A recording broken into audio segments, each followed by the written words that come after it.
자, 이런 상황 속에서 이재명 정권이 올해를 대도약의 원년으로 삼겠다를 선언했어요. 이 상황에서요. 그 성장과 그 성장을 모두가 함께 나누는, 공유하는 성장 공유를 캐치프레이를 냈었죠. 기본적으로 지난해는 회복의 시간이었다 이거예요. 윤석열이 완전히 파국으로 망가뜨린 시간을, 그래서 그를 일단은 중단시키고 정상화시키는 시간으로, 그러니까는 이제 만들겠다 이런 선언을 했어요. 네? 굉장히 좋은 방향성이죠. 자, 그런데 우리가 아까 칠레 반동을 얘기했지만요. 자, 그 가운데서 우리가 이재명 대통령이 작년 12월 16일 최근에 이제 국무회의, 그리고 뭐냐면 이제 국정보고를 받으면서 여러 가지 화두를 던지고 있잖아요. 이재명 대통령이 올해 들어와서도 얘기했지만, 신년사에도 얘기하고 계속 얘기하고 있지만은 가장 근본적인 문제가 양극화다. 그래서 이제 모두의 성장, 모두가 함께 누릴 수 있는 그런 성장으로 만들어야 된다, 이런 얘기를 하는 거잖아요. 예? 근데 이 얘기가 처음이 아니라 이거예요. 처음이 아니라는 얘기죠. 노무현 대통령도, 예?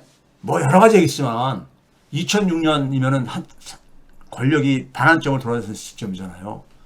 그때 국민과의 대화에서 이런 얘기를 합니다. 우리 사회의 양극화의 본격적인 핵심은 계층 간 소득의 양극화하고 자산의 양극화. 그러니까 자산 양극화가 이 당시부터 벌써, 그러니까 부동산 중심의 자산 양극화죠. 이거 제가 그동안에 데이터를 가지고 엄청나게 계속 보였잖아요. 지난 30년 넘게 진행된. 그 결과가 지금 기회의 양극화로 가고 있다. 이게 무슨 얘기입니까? 기회의 양극화로 간다는 얘기죠. 예? 신분이 세습돼지고 신분 사회로 돌아갔다는 얘기입니다. 신분제 사회에서는 기회가 다르잖아요. 양반하고 쌍놈하고 똑같은 기회가 아니잖아요. 기회의 양극화라는 표현을 씁니다. 기회의 양극화. 우리가 경제학에서는 기회의 공정, 정치학에서도 민주주의사에서는 기회의 그러니까 우리가 평등을 얘기를 하고 그런단 말이에요. 결과의 평등보다도 기회의 평등. 예? 근데 기회의 양극화. 부모 잘 만나고, 예? 소위 말해서 할아버지 할머니 잘 만나면은 난 사람과 그렇지 않은 사람과는 기본적으로 출발선이 다르다 이거죠. 출발점이. 이거를 노무현 시절에, 지금부터 그러니까 20년 전에 이런 얘기를 했단 말이에요. 이걸 풀자 그랬어요. 그런데 결과는 됐습니까요?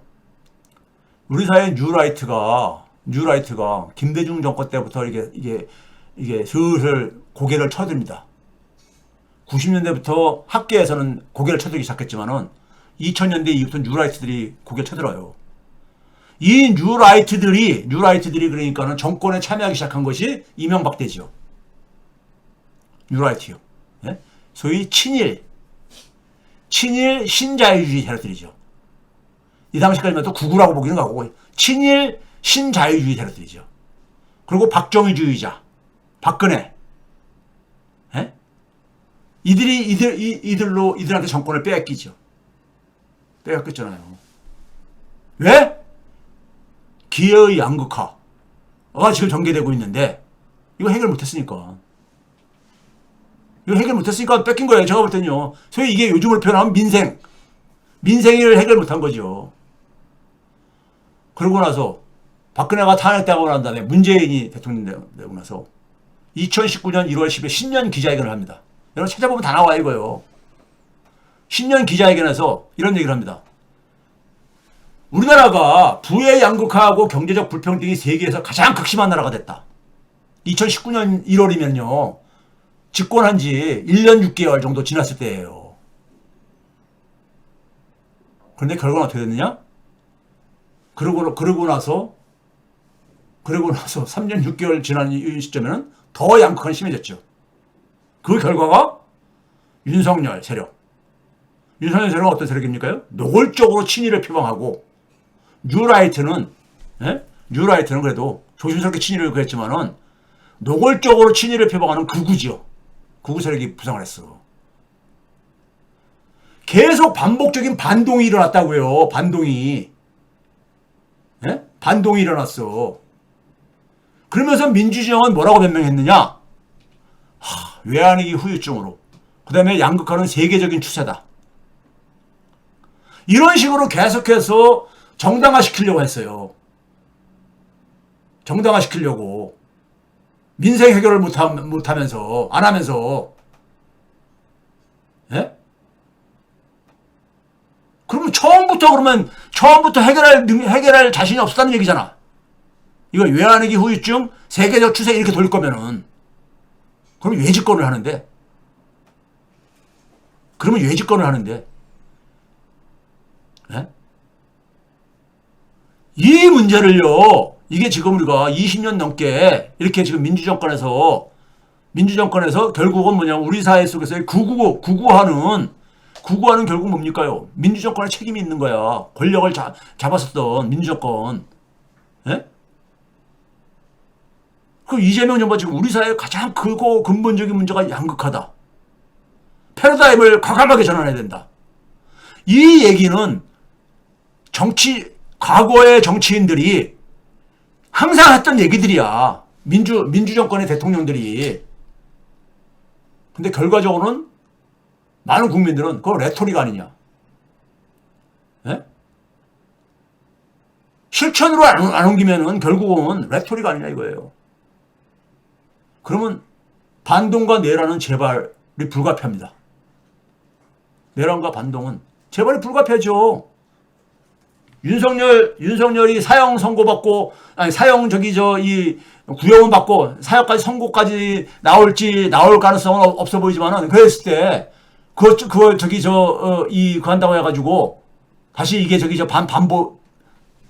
극우 세력들이 다시 재등장하는 것은 막으려면 어떻게 됩니까요? 우리 사회가 민주주의가 강고해져야 되는 거예요. 민주주의가 강고해지려면은 사회 경제적인 취약계층들이 정치에 대한 효능감을 느껴가지고 민주 진영을 계속 지지를 할 수 있게 해야 되는 거잖아요. 그러면 어떻게 됩니까요? 민생 해결해줘야지. 그 방법밖에 없어요. 제가 볼 때는. 예? 이거 안 하면 못하죠. 자, 지난해 회복 상태를 잠깐 보자 이거예요. 지난해 회복 상태. 아주 객관적인 지표만 제가 볼게요. 붕괴 저지는 했습니다. 윤석열이 3년 동안에 완전히 붕괴돼 가고 있었으니까. 그리고 기저효과도 있습니다. 저는 아직까지는 이재명 대통령이 이제 6개월 조금 더 지났으니까 7개월 좀 지났으니까 아직까지는 그러니까는 초심을 그러니까 유지하고 있기 때문에 그렇지만은 내년도 신년사가 될 때 올해 그러니까는 가시적인 결과로 이어지지 않으면요. 양극화 해소의 가시적인 결과로 이어지지 않으면은 대통령들이 어떻게 되냐면요. 민생 문제는 자꾸만 피하려고 합니다. 회피하려고 그래. 왜? 성과가 안 나오니까 고통스러운 거야. 예? 고통스러운 거죠. 그리고 좀 국민들 앞에서 당당하게 좀 자랑하고 싶은 것만 얘기하고 싶어지죠. 예? 하고 싶어지죠. 이게 저는 그래서 올해가 마지막 시간이라고 봐요. 올해 마지막 시간입니다. 자, 가장 대통령을 행복하게 하는 경제지표가 뭡니까요? 주가입니다. 주가예요. 예? 심지어 시진핑하고 만나서도 주가 얘기했잖아요. 왜? 임기 중에 5천을 달성하겠다는데 아마 대통령도 이것도 그러니까 1년도 안 돼가지고 지금 가능하면 지금 1월달 안에 돌파할 것 같은 지금 이런 파죽지세잖아요. 이게 5천이 될지 이거는 누구도 상상을 못했을 거예요. 7개월 정도 만에, 예? 7개월 만에 지금 5,600을 지금 그러니까 500원 돌파해가지고 이런 상황을 예상을 못했을 거라고요. 예? 제가 KBS에서 임기 초에 좌담회를 하면서 제가 경북대 최모 교수라고 있거든요. 교수한테 저한테 좀 질문하면 제가 좀 다르게 대답했을 것 같은데 사회자가 코스피 5천 공약 달성할 수 있을 거 아니야 그러니까는 그분이 무슨 얘기하냐면은 아이 코스피 5천 달성하려면요 계산이 단순하거든요. 당시에 주가 대비해가지고 5천 포인트 달성하려면은 연 13%로 복리 기준으로 연 13%씩 상승을 해야 돼요. 연 13%. 연 13%로 이 기업 실적이 뒷받침 안 되는 상황 속에서 지금 경제 성장률이 지금 2%도 안 되는 상황 속에서 이게 가능하겠냐 뭐 이런 식으로 대답을 했어요. 이거는 기본적으로 이건 어렵다 이런 얘기죠. 이게 전문가들이 기본적으로 갖고 있는 하나의 분석 방식입니다. 예? 근데 여기에는 보게 되면요 우리가 윤석열 때는 전 세계 주요 국가를 꼴찌했거든요. 꼴찌. 예? 코스닥은 14%나 떨어지고 코스피도 3.4%뿐이 안 증가했거든요. 다른 나라들 많이 오른 나스닥 100 같은 게 76%가 상승하는 시기에 예? 나스닥 예, 70% 올라가는 시기에 근데 이재명이 집권하고 난 다음에 이재명 대통령이 집권하고 난 다음에는 완전히 그러니까는 지금 정반대가 돼가지고 최근 지난주 목요일까지인가 이야기했는데 한 68%가 올랐단 말이에요. 집권하고 난 이후에요. 예? 전 세계에서 압도적으로 그러니까 지금. 근데 이건 뭡니까요? 기저효과가 있는 거죠. 그다음에 정상화가 되어지면서 예? 사회가 정상화되면서 거기다 기저효과 이런 것들이 작동한 거죠. 예? 작동한 거고. 그렇죠? 우리나라는 지금 주가를 끌고 있는 게 뭐예요? 반도체 중심이잖아요. 그 반도체와 관련된 게 인공지능 관련 투자잖아요. 그거를 반영하는 게 나스닥 100 지수라고요. 예? 나스닥 100이 쫙 이렇게 올라갈 때 우리는 그러니까는 저기 헤매고 있었으니까는 그게 이제 그러니까 우리가 뒤늦게 반영되어지는 거죠. 예? 자, 하여간 어쨌든 간에 이게 그렇다 이거예요. 주가에. 그 다음에 이제 또 하나 간 게 뭡니까? 성장률이죠. 윤석열 3년 동안에 분기당 연평균 성장률이요. 0.4%입니다. 근데 이재명 정권 2개 분기 기준으로 4분기권 아직 안 나왔으니까 1.0%예요. 그건 1.0%가 아주 높다고 볼 수는 없지만은 회복이 된 거죠. 회복이 된 겁니다. 그런데 문제는 뭐냐면 내년에 이제 2%를 지금 2%를 목표로 하고 있잖아요. 저는 2%는 충분히 달성 가능하다고 봐요. 왜? 기저효과가 있거든. 지난해 1%를 기준으로 했을 때 올해 2%는요 그렇게 어려운 거 아닙니다. 더군다나 반도체 경기가 뒷받침되는 상황 속에서 예? 올해 정도의 소비가 뒷받침되더라도 2%는 어려운 거 아닙니다. 문제는 뭐냐면은 반도체 착시 효과면은 2%는 굉장히 불충분한 거다 이거예요. 그러면 작년하고 올해 2년간 연평균이 1.5%도 안 됩니다. 예? 윤석열 3년 동안도 2.1%예요. 예? 그런 점에서 지금 2% 목표는요. 이거는 지금 대도약의 원년에서는지 너무 지금 그러니까는 이 스스로가 저는 내부에서도 자신이 없는 게 아닌가 하는 생각이 들더라고요. 그 다음에 이제 우리가 가계로 봐봅시다. 3분기 기준으로 가계의 실질 가처분 소득이요.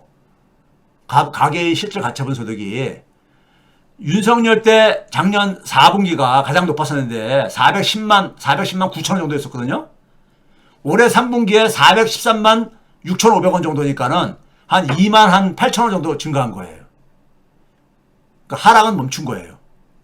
하락은 멈췄는데 뭐 그렇게 크게 가지 않다 이거죠. 자, 지금 회복되는 것이 어느 정도인가를 제가 지금 얘기하는 겁니다. 그 다음에 자영업자, 서민들의 대표적인 게 자영업자니까 자영업의 대출 연체액이 2분기부터 계속 상승하던 것이 꺾였습니다. 꺾였어요. 꺾였는데 작년 3분기보다는 여전히 높은 수준입니다. 18조 9천억 원이니까. 예? 자영업자의 대출 연체 못 갚는 돈이 그러니까요. 예? 그러니까 여전히 그러니까 회복이라고 하지만 회복이라고 얘기하기에는 조금 과다 이겁니다. 예? 주가 지수 이런 걸 빼놓고요. 그 다음에 일자리를 보게 되면 이게 지금 녹색이 이재명 때고, 예?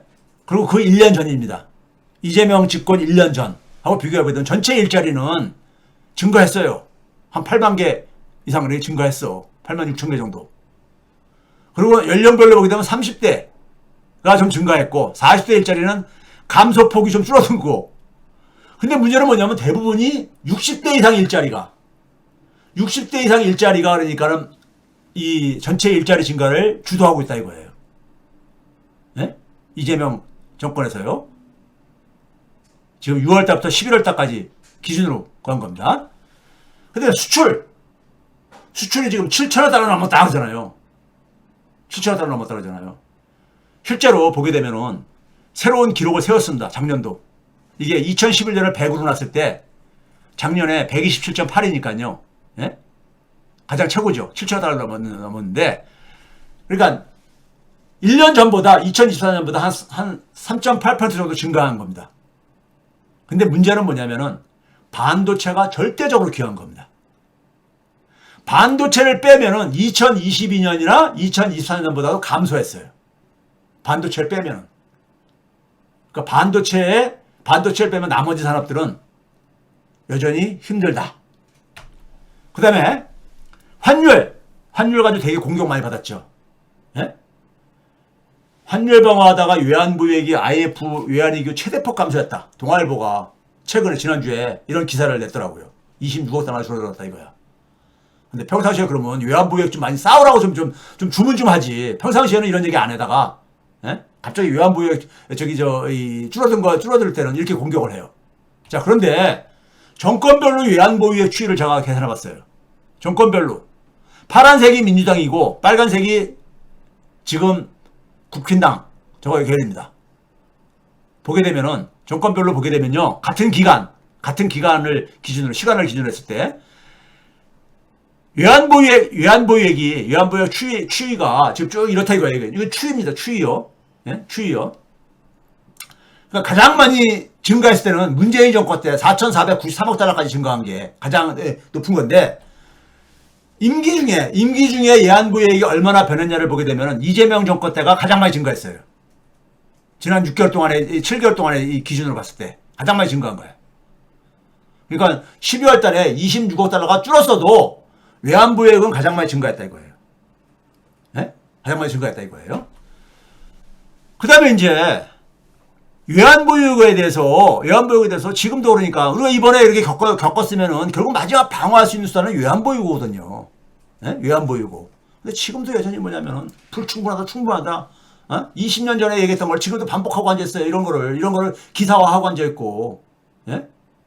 그러면서 뭐냐면은, 외환 축적하게 되면은 외환보유고, 환율 조작국으로 지정될 우려가 있다 이거야.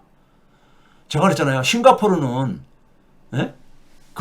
이 감시 대상, 가액에 이렇게 리스트에 올라간 이후에 한 번도 외환시장 개입이라든가 개입 기준이라든가 경상수지 흑자 기준을 지킨 적이 없는 나라다. 한 번도. 근데 환율 조작국으로 지정된 적 한 번도 없다. 참, 그걸로 제가 과거에 했었으니까요. 그 다음에 경상수지, 외환보유액의 최대 기여 부분은요, 경상수지입니다. 경상수지요. 이재명 정권 그러니까 우리가 소위 말해서 한 6개월 동안에 1,100억 달러가 넘어요. 경상수지 흑자 증가액이요. 역대 정권 중에서 가장 커요. 같은 기간으로 비교했을 때 가장 커. 근데 문제는 아까 얘기했듯이 이거의 절반도 안 돼. 외환보유액으로 이걸 그러니까 축적한 것은. 우린 이게 문제야. 외환위기 이후에 우리나라 경상수지 흑자액이요. 1조 달러가 넘어요. 근데 우리나라 외환보유액은 지금 4천억 달러 정도 안 되잖아. 그러니까 외환보유액을 축적을 안 하는 거예요. 제가 여러 번 얘기했으니까 오늘은 반복 안 할게요. 자, 이게 이제 그러니까 그동안 회복되고 있다는 경제 지표들이에요. 지금까지 보여드린 게. 네? 이게 지금 회복되고 있다는 지표들인 거예요. 자, 그럼에도 양극화는 악화되고 있다 이거예요. 중산층과 저소득층이 우리나라는 일반 서민이라고 그랬죠, 제가요. 우리나라는 중산층이라는 게 의미가 없어. 그냥 서민이에요. 힘든 시간을 보내고 있어요. 자, 그걸 보여드릴게요. 지금부터는요. 자영업자당 수입 상황. 수입의 대표적인, 예? 실제 소매 판매액을 보게 되면요. 6월달부터 11월달까지 기준으로 해서 월 평균 실제 소매 판매액이 831만 원입니다. 이재명 정권에서. 제일 오른쪽에 있는 게. 근데 2020년이 838만 원이었었어요. 그때 수준이 회복이 안 됐어. 예? 그러니까 이재명 정권이 집권하기 1년 전보다는 좀 회복됐지만은 여전히 갈 길이 멀다. 2020년 코로나 팬데믹이 터졌었던 2020년 수준이 회복이 안 됐다 이거예요. 예? 자, 자영업자가 그러니까 여전히 그러니까 어렵다. 그 다음에 최근 11월 달 봐도 마찬가지다 이거예요. 최근 11월 달 거만 봐더라도 앞에 거는 뭐냐면 6월 달부터 11월 달까지 월 평균이고 이거는 그러니까는 11월 달 거 가장 최근 겁니다. 12월 달 거는 아직 안 나왔으니까 12월 달 거는 이제 하순에 나옵니다. 852만 원. 그러니까 2020년이 856만 원이었어요. 예? 그러니까 2024년 윤석열 그러니까 그 마지막 해 11월 달보다는 올라갔지만은 여전히 그러니까 갈 길이 멀다 이거예요. 그 다음에 이제 우리가 장기적으로 봤을 때 1995년부터 보게 되면은 윤석열 정권 3년 동안에 이제 빨간색 막대기가 맨 오른쪽에 윤석열 정권 때 3년입니다. 쭉 곤두박질 치잖아.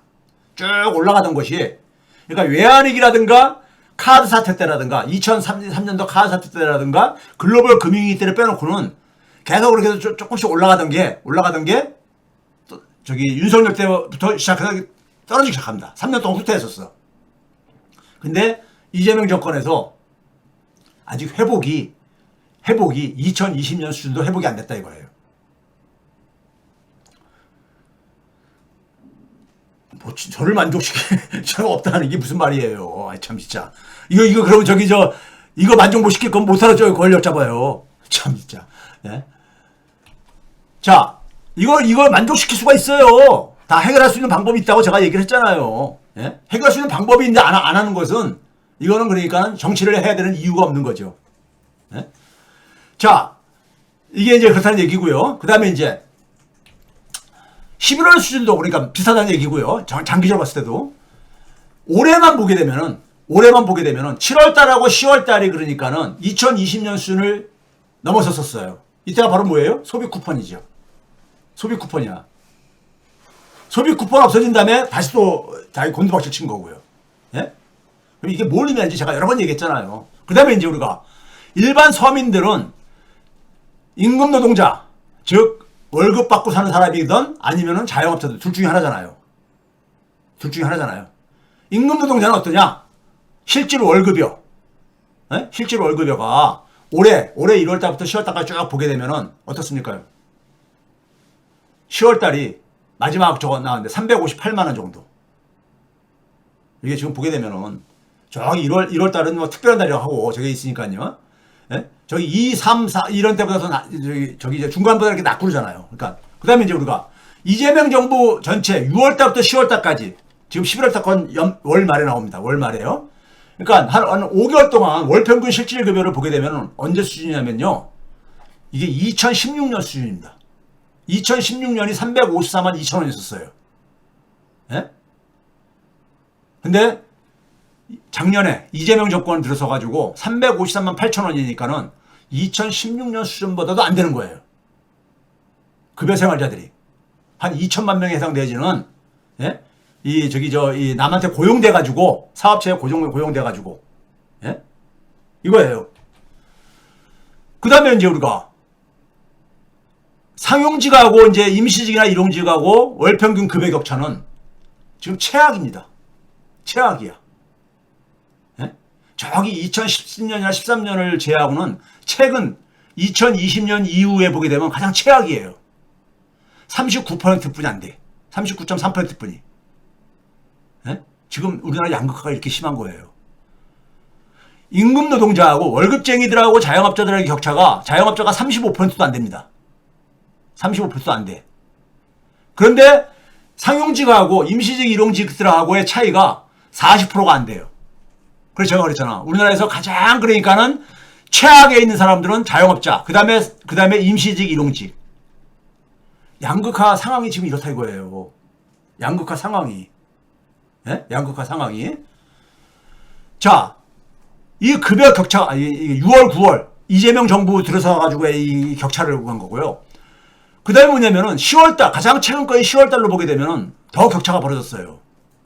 더 격차가. 2010년 이후에 최대 격차입니다. 최대 격차야. 그러니까 지금 어려운 사람들은요, 생존 위기에 놓여 있는 거야. 이거를 지금 이재명 대통령도 아니까 지금 그런 얘기를, 양극화 문제를 얘기하겠죠. 예? 이거 해결해야 돼. 해결 못하고 그러면은 노무현, 문재인 대표되게 되면요, 그 결과는 끔찍한 반동이 대표되는 거예요.